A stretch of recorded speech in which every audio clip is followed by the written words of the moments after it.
Magandang hapon sa iyo, Rosalie.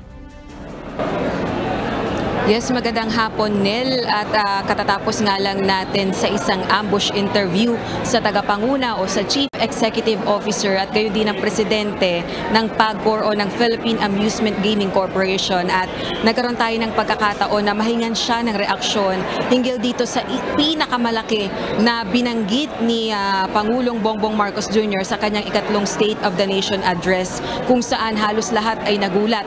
Yung tuluyan na ngang ipagbawal ang operasyon ng Philippine Offshore Gaming Operators o POGO sa bansa sa loob ng 6 na buwan. Dati nang sinasabi ni PAGCOR Chair Al Tenco na handa siyang sundin kung ano man ang magiging desisyon ni Pangulong Bongbong Marcos Jr. hinggil dito sa POGO, kung saan iba't ibang krimen ang iniuugnay katulad ng kidnapping, ng torture, ng scam, ng rape, ng prostitution at iba't iba pang kriminalidad. Pinakamatindi nga dyan ay murder. Ayon kay CEO ng PAGCOR na si Ginoong Al Tenco, ang magiging suliranin nga lang dito ay yung libu-libong Pilipino na mawawala ng trabaho. Dahil alam naman natin, sa ngayon ay merong 48 na Philippine Offshore Gaming Operators na legal na nag-ooperate sa bansa. At nasa 30,000 dyan ay mga kababayan. Kaya dapat ay masusing pag-aralan kung ano-anong ayuda at tulong ang kailangang ibigay sa mga kababayan na ito na maapektuhan ng tuluyang pagbabawal ng operasyon ng iligal na POGO sa bansa. At umaasa siya na kung ngayon ay idineklara na nga ni Pangulong Bongbong Marcos Jr. na ipagbabawal na ng tuluyan ang POGO hanggang at the end of the year, dapat wala na yung operasyon ng POGO, ay handa dapat ang mga law enforcement agencies patungkol dito sa ibinabang direktiba ng Presidente. At ganun din isa rin sa mga binanggit at tumatak sa atin partikular na yung pangunahing punto ni Pangulong Bongbong Marcos Jr. sa kanyang SONA ay yung pagbibigay ng patuloy na suporta sa sektor ng agrikultura. Kagaya na banggit nyo, Nel, kanina, so umpisa pa lang ng speech, sinasabi ni PBBM na hindi winawalang bahala ng gobyerno yung alalahanin ng mga mamamayan na pagtaas sa presyo ng mga bilihin. Kahit na sinasabi sa mga ulat na ang Pilipinas ay isa sa mga best performing countries in Asia, pero ang mahalaga ay yung nararanasan at dapat matugunan na concern ng mga mamamayan yung pagtaas sa presyo ng mga bilihin, partikular na nga ng bigas. At binabanggit ni Pangulong Bongbong Marcos Jr. yung pagbabawas sa taripa ng inaangkat na bigas ay hindi yan pang matagalan na solusyon at yan ay panandalian lamang para masolusyonan yun ngang suliranin ng inflation sa bansa. Ipinagmalaki nito yung mga naipagkaloob ng tulong sa mga magsasaka, partikular na yung 100 milyong sari-saring binhi, suwi at pataba sa mga magsasaka, samantalang 500 milyong fingerlings at bangka naman sa mga mangisda. Handa rin anyang ilabas ang bakuna laban sa African Swine Fever o ASF at nagsasagawa rin ng hakbang ang pamahalaan upang pababain ang presyo at mapataas naman ang supply ng pagkain. Kabilang narito yung ginagawang pagbabawas ng taripa, katulad ng binanggit ko sa inyo kanina, sa inaangkat na bigas. Tuloy-tuloy din anya ang Agrarian Reform Program ng pamahalaan sa usapin naman ng farm-to-market roads. Matatapos na anya ngayong taon ang nasa 1,200 kilometers farm-to-market roads. Bibigyan naman ng patubig ang halos 45,000 hectares ng bagong lupain bukod pa sa pag-revive ng irigasyon sa 38,000 hectares ng lupain sa buong bansa. At dahil epektibo anya yung Kadiwa Centers sa tulong ng mga lokal na pamahalaan ay ipagpapatuloy ang operasyon nito at dadagdagan pa. Sa issue ng climate change, nabanggit din yan ng Presidente dahil malaki ang kinalaman niya sa sektor ng agrikultura. Nagkaroon na anya ng proteksyon ng mga magsasaka sa epekto ng El Nino sa pamamagitan ng crop insurance. Inisinasagawa na rin ng pamahalaan ang modernong imbakan ng tubig na pinapatakbo ng solar energy.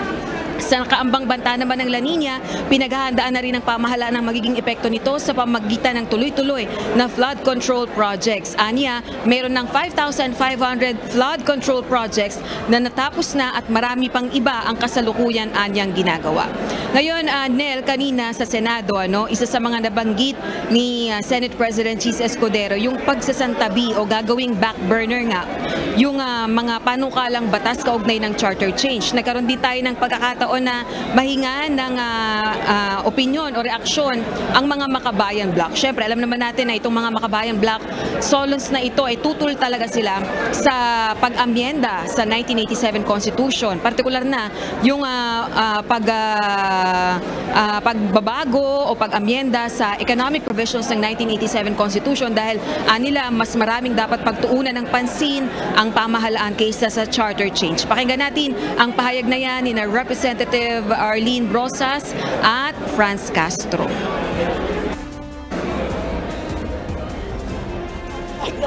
Backburn talaga siya. Kasi sa totoo lang, hindi naman talaga namin gusto ang chat-chat. Hindi talaga siya napapanahon. And we don't think so.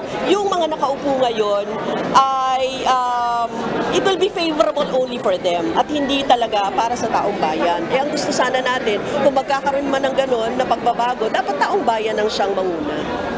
Dapat tama lang no, makinig ang Senado doon sa hinaing ng mga mamamayan. Ano yung mga dapat na prioridad? Yung kahirapan, kagutuman, yung sweldo, yung pagtaas ng mga bilihin, kaya dapat ito ay tugunan at hindi yung tsa-tsa dahil hindi naman ito yung pangunahin. At hindi ba ito sa survey na kailangan ng ating mga kababayan? Nel, sa kasalukuyan hinihintay natin yung abiso sa atin kung magpapaunlak din ba ng panayam si House Speaker Martin Romualdez kaugnay ng mga kaugnay ng pahayag na yan ni Senate President Chis Escudero na gagawing back burner o isasantabi itong usapin ng charter change. Pero natatandaan natin na isa sa mga priority bills o measures ng third regular session ng 19th Congress ay ipasa yung pag-amyenda sa Electric Power Industry Reform Act o EPIRA, ganon din ang Foreign Investors Long-Term Lease Act.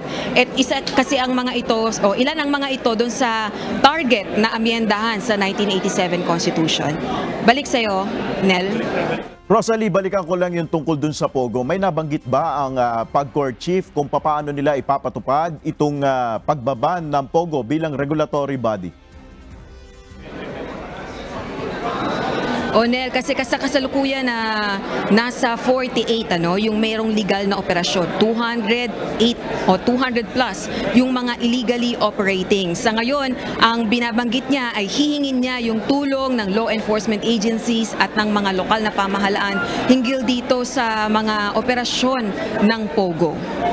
Ngayon, tinanong din natin siya kung sapat ba yung kapasidad ng law enforcement agency para magpulis o kaya ay tugunan nga itong panawagan ng Pangulo na totally ban ang Pogo. Ay sinabi niya na hindi niya masasagot yan dahil nasa kapasidad nga yan o nasa jurisdiction niya ng law enforcement agencies. Kasi nga kailangan pa ng proseso dyan kung may lalabas ba na isang memorandum order o manggagaling naman ng isang executive order mula sa Malacanang. Hihintayin din natin yung update, Rosalie, nga dun sa sinabi mo nga tungkol dun sa Chacha dahil may differences yung posisyon ng liderato ng, ng Kamara at ng Senado ngayon ukol dyan. Maraming salamat sa iyo, Rosalie Cos.